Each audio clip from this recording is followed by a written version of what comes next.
Ok, donc le trépied de mon téléphone a pété. Donc le trépied avec lequel je filme. Genre c'est un petit tripode avec trois... Je l'ai bu, je l'ai jeté. C'est un tripode. Comme ça. Et un truc qui se plie. Il y a un des pieds qui est parti. Donc bézouille. Donc le téléphone tient parce que je l'ai scotché à la fenêtre. Donc je sais pas combien de temps il va tenir. Donc on va essayer de faire rapide. Aujourd'hui, je vais faire une petite vidéo, un truc rapide, un petit peu simple, juste histoire de pas passer 12 000 ans à éditer la vidéo, ce qui m'arrive régulièrement, donc on va essayer d'être simple. En faisant le tri de tous mes carnets, j'ai retrouvé celui-là, mon carnet de portraits. Alors en gros, j'avais acheté ça, c'est un carnet craft. En général, j'utilise que des carnets blancs, mais je m'étais dit, ouais, pour une fois, je vais prendre du craft, ça donnera un petit air et tout. J'ai pas aimé du tout l'utiliser. Après, c'est quand même un carnet. Jeter un carnet que j'ai pas fini, ça me paraît impensable. Donc, on va faire un truc aujourd'hui. Et puis après, je pense que je vais me faire une espèce de mini challenge en mode on le finit le plus vite possible. J'essaie de m'interdire d'acheter des nouveaux carnets tant que j'ai pas fini les anciens. Alors, ça marche plus ou moins. Hein. Des fois, je craque. Là, à l'heure actuelle, j'en ai 4 en même temps. Donc, ça marche plus ou moins, comme j'ai dit. On va essayer de torcher celui-là, genre le plus vite possible. D'abord, on va checker les dessins dedans, on va regarder ensemble, je vais vous changer de vue, on va essayer de faire ça en vidéo. Et après, on va faire un nouveau dessin. C'est parti. Ok, donc en version vue du dessus, donc première page, je sais honnêtement plus quand est-ce que je l'ai acheté, mais il doit avoir facile 1 an, voire même 1 an et demi, je sais plus exactement. Donc, ce premier dessin, il est, on va dire pas pire, c'est pas ouf, mais c'est pas pire, les proportions tiennent la route, elle a un coup très très long, mais ça c'est généralement ce que je fais dans mes dessins, donc c'est pas grave. Les yeux, je les trouve affreux, mais si on enlève les yeux, franchement ça va. Et le côté crayonné avec un peu de noir, un peu de blanc, j'accepte. Celle-là, elle est déjà nettement mieux, je la trouve beaucoup plus jolie, proportions sont justes, les yeux ça va, et encore ce truc avec le crayon et le feutre, ça c'est cool, j'aime bien. Bah ça c'est moche et clairement je m'en suis rendu compte en même temps vu que je l'ai pas fini. Ah oui, c'est vieux ça, parce que je me rappelle ça, je m'en suis servi comme base pour faire un truc à l'aquarelle après qui a sensiblement la même forme, que j'ai vendu depuis à mon copain Piranoïac. Ouais, elle est pas pire, elle est pas ouf, hein. Le truc final que j'avais fait à l'aquarelle était nettement mieux, mais ça va, c'est pas pire. Ça c'est moche. Voilà, pas de commentaire en plus, c'est moche. Ça c'est moche aussi, et comme clairement je m'en suis rendu compte, je l'ai pas fini. Ah tiens, là, 29, 12, 22, donc décembre 2022. Est-ce que j'ai daté les autres? Non, juste celui-là. Donc ça c'est décembre 2022. On voit bien que j'étais dans ma période où vraiment je dessinais beaucoup les traits du visage, comme ça. Ça va. Ouais, pas pire. Il n'y a rien qui me rend ça vraiment satisfaite, mais les proportions sont justes. Il n'y a rien de très intéressant dans le dessin, mais il tient debout. Lui, il est beau. Pour une fois, je dessine un mec et qu'il est beau. Lui, il est cool. Elle est moche avec ses cheveux tout bizarres et elle a une sale tête. Et c'est tout. Donc aujourd'hui, on va attaquer cette page-là et on va essayer de faire un truc un peu plus joli. Ok, donc Kathleen du futur qui vous parle maintenant en voice-over. Donc je vous fais un petit topo de ce que je fais, hein, pour vous expliquer rapidement, puis après je vous laisse en musique.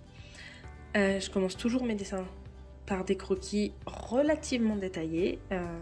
Généralement je travaille avec ce crayon rouge que vous voyez, qui est un crayon très basique que j'ai acheté à Cultura avec des mines rouges.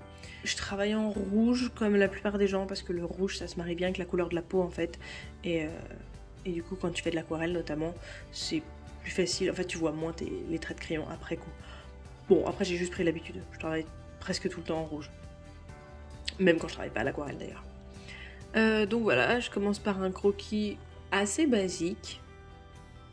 Je place mes formes, je divise toujours mes trucs en forme géométrique, donc je place d'abord les grosses formes et ensuite je rentre dans les détails du visage. Simplement pour la raison que si tu dois gommer, il vaut mieux gommer des formes géométriques que des yeux ultra détaillés sur lesquels tu as passé 1h30. Pour tes nerfs, c'est mieux.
It's been so long I didn't see you on mine.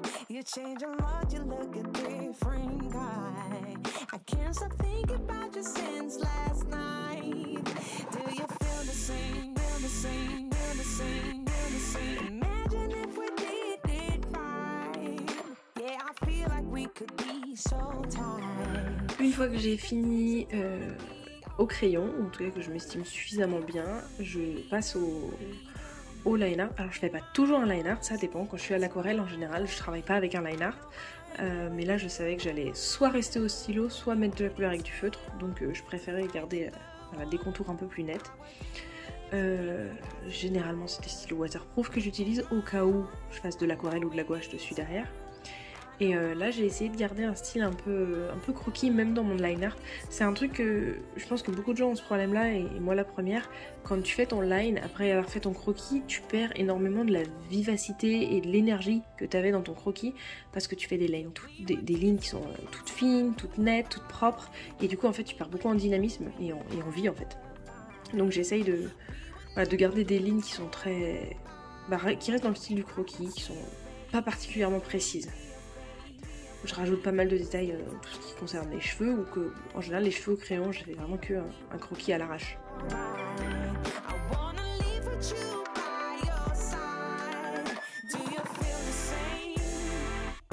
Une fois que j'ai fini, enfin que j'estime en tout cas que j'ai fini avec le stylo, je passe au feutre. Donc cette fois-ci, j'ai décidé de tenter un truc en couleur avec mes feutres acryliques. Donc j'ai des Posca et des Molotov, hein, c'est les deux grosses marques, je crois, tout le monde connaît. Bon, l'inconvénient c'est que je passe quand même énormément de temps à secouer mes feutres et à appuyer dessus pour faire sortir la couleur, mais j'aime bien, ils ont un rendu vraiment funky. Et du coup, là j'ai un travail qui est vraiment, comme j'appelle ça un peu en mode détendu. J'essaye de pas me prendre la tête pour que le résultat il soit très dynamique, que le résultat soit vraiment fun, quoi. Je veux pas faire un dessin... Là, je suis pas sur une grosse œuvre.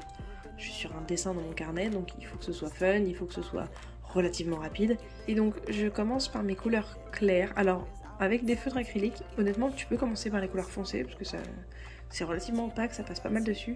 Mais j'ai pris l'habitude, avec l'aquarelle, de commencer par le clair et d'aller vers le foncé. Et en fait, c'est une technique qui me va bien. Parce que c'est plus facile, en fait, si à un endroit tu as passé trop de couleurs claires, c'est quand même vachement plus facile de revenir dessus avec du foncé que l'inverse. Donc voilà, je construis un peu mes valeurs en plaçant les couleurs là où... là, comme je commence avec les couleurs claires, donc, je place d'abord mes lumières. Après, j'y vais vraiment au pif parce que c'est le premier croquis que je fais dans ce style. Et depuis que j'ai fait ce dessin-là, j'en ai fait quand même quelques autres et j'ai un peu perfectionné, entre guillemets, la technique. Mais là, c'était vraiment du pifomètre, quoi. Je mets mes couleurs là où je pense qu'elles vont aller et puis... Et c'est ça que j'aime bien dans un carnet. C'est que, au pire... C'est un carnet, au pire la feuille, si elle est foirée, tu l'arraches ou juste tu la montres à personne. Comme vous avez vu les premières pages de ce carnet, il y a franchement des dessins qui sont super moches et en fait je les ai juste jamais montrés, ils sont moches, on les montre pas et puis basta. Donc voilà, donc je suis vraiment pas en mode prise de tête, je suis en mode au pire ça marche pas, on en refera un autre. Donc je pose vraiment toutes mes couleurs au pif. De temps en temps je m'arrête pour réfléchir, pour essayer de prendre un peu de recul, mais pas trop honnêtement. Alors j'ai choisi un peu les couleurs parce que j'ai pas mal de couleurs et j'ai quand même choisi de rester dans des couleurs qui vont ensemble. Moi j'ai pris tous mes roses, bleus, violets pour les marier ensemble, pour rester quand même dans un univers. Graphiquement, si tu prends des couleurs qui vont bien ensemble, si tu prends une gamme colorée, tu sais qu'elle va ensemble, tu sais que tu peux pas trop te planter. Genre, même si tu mets les couleurs de travers, elles vont ensemble. Par exemple, dans la gamme de couleurs que j'ai utilisée là, si j'avais rajouté du vert, ça aurait pu être compliqué. Pas forcément moche, parce que ça peut très bien se rajouter, mais ça aurait pu être un peu plus compliqué à intégrer au reste du dessin.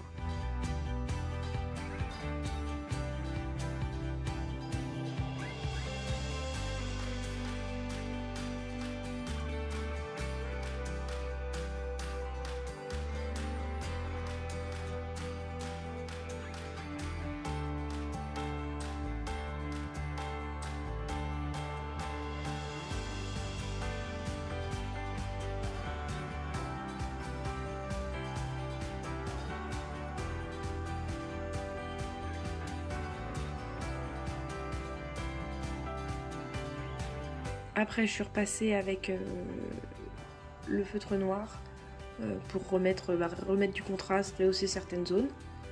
Et puis voilà, un petit peu de Posca blanc pour finir. Et puis on est bon.